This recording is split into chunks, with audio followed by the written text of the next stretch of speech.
Hai warga belajar Bina Harapan Bangsa, berjumpa lagi dengan saya Ibu Adinda. Kali ini di kelas Bahasa Indonesia. Bagaimana kabar kalian? Saya harap semua dalam keadaan sehat dan selalu semangat untuk mengikuti pembelajaran pada hari ini. Untuk kelas 11, hari ini kita akan mempelajari tentang struktur teks eksplanasi. Ketika kamu mau membuat sebuah teks, kamu itu harus tahu strukturnya terlebih dahulu. Begitu pula dengan teks eksplanasi. Nah, jadi struktur dari teks eksplanasi itu ada berapa sih? Jadi yang pertama itu identifikasi fenomena. Identifikasi fenomena ini merupakan bagian pertama dari struktur teks eksplanasi.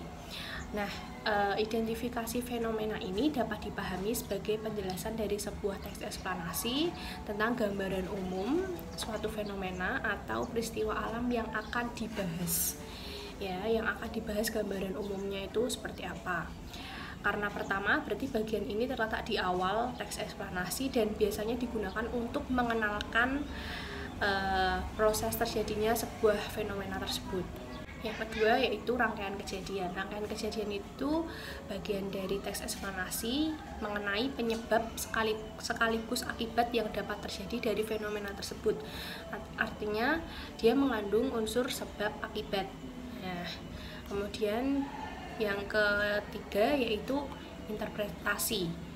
Interpretasi ini berada di bagian akhir dari teks eksplanasi atau memiliki peran sebagai penutup dari penjelasan suatu peristiwa yang sedang dibahas.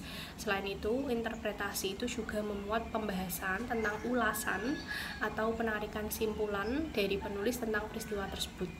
Nah, kamu itu dapat memberikan pernyataan atau tanggapan tentang fenomena yang telah kamu angkat dalam sebuah teks eksplanasi. Nah, sekarang tugasmu silakan cari teks eksplanasi, kemudian identifikasi strukturnya. Mana yang merupakan identifikasi fenomena, rangkaian kejadian, dan mana yang interpretasi. Terima kasih, saya akhiri. Wassalamualaikum warahmatullahi wabarakatuh.